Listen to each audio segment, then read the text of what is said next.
Captain, Yes, thanks sir. for coming and adding some clarity.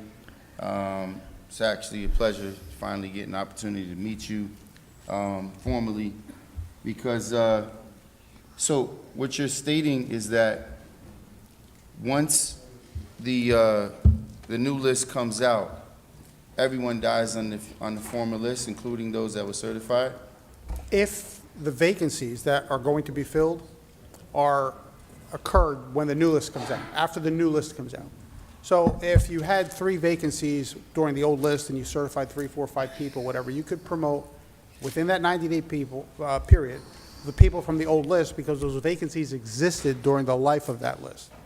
When you have vacancies that are anticipated, hey, I think so-and-so is retiring next month, or you know they are because they filed their paperwork, but that new list has come out during that 90-day period. The old ones technically expired because they have expiration dates. They'll stay at, yes, So go ahead. let me, all right, let's focus on that. Sure. And council members, I'm hopeful that you guys pay attention. Please, members of the public, pay close attention. Because first of all, in 2020, according to the Corporation Council, I think it's critically important that we make sure we're responsible to this item as well, because the Attorney General supported the legislation that was written in 2020 that specifically outlined the programming to ensure that the department became more reflective of the community it serves. That's the first thing. It also talks about in that document, Corporation Council, that veterans have priority. So they go to the top of the list. Right now, there's currently someone who was sitting at that list who was a veteran who was automatically supposed to have been put to the head of the list, which he was not. More importantly, you know, just from the terms of common practice, you sent over, Captain, some documentation with regards to the 2008 promotion that you were on, correct? Right, this, the decision from civil service. Correct. You went from where? From what rank to what rank? No, I stayed lieutenant. What had to happen was that the same issue came up. It was a list that was dying, a list that just came out. A bunch of people were certified from the old list, including myself, more than was necessary based on the 1 of 3 rule. Subsequent to that, some new vacancies occurred right after that happened, that we were certified. The certification period went on for several months prior to the 90 days, though, and we were all promoted. People from the new list said, hey, you can't do that. Some of those spots didn't occur until... So which members that protested vindicated through a protest? I don't remember their names specifically or who initially complained, but All right, so that's where civil service became involved. Let me help you out. Yeah, well, it could be Jesus Garcia and some other people that were skipped, Yeah, so, but I don't know if those were the ones that initially complained. so council members, in 2008, councilwomen, I think you guys, I mean, I don't know if it's relevant to you, but I think you should at least,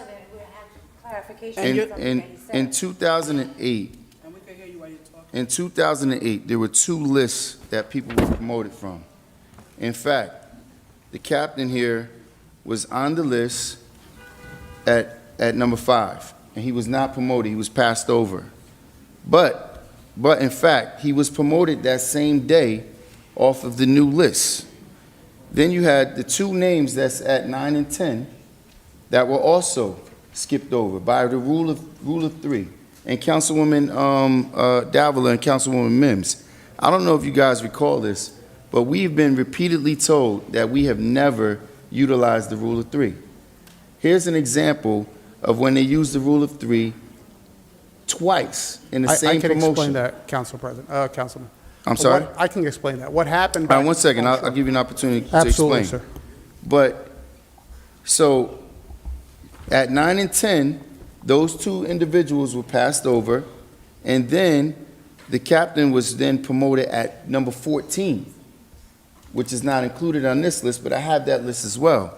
So, the fact that we're being told that these individuals who were certified cannot be promoted, their list has been killed, is an absolute lie. In fact, there was a request that was put in by the PD to civil service to kill their certification. And that's a request that has to be made by the municipality. So when you look at, again, common practice, we have never done such. In fact, if there was an issue, they have used the rule of three. Now, here's the concern that I have. Madam BA, members of the public, this young lady in question, which, we won't talk about her name, No. but she is an African-American person who has been on the job for 27 years, highly decorated, master's degree. She teaches a number of different classes. And what I'm talking about here, I'm just outlining the consistent, habitual racial disparities within this department.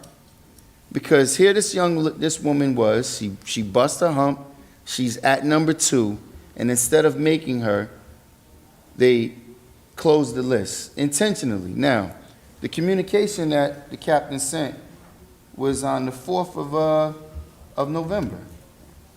It's on the 4th of November, which was before we actually had our last council meeting, where they told us that she was still alive. If you recall, the lieutenant who was here the other day said, no, she's still on the certification list. They already called and killed the list. They already called and killed the list. Now, we're showing because the captain was actually a beneficiary of the opportunity of this situation being able to occur. Now, here's the more alarming thing. The gentleman that's sitting at number 1 is a Hispanic. He's a Latino, and he was killed on the list as well. So when we're talking about making the department more reflective of the community, just at sergeants, 3%, only 3% are African American as sergeants. The community makes up at least 30%. When you talk about that same individual at the person sitting at number 1, that person is 13%. 13% of Hispanics, but yet everybody understands, based on the last census, 65% is Latino in this community.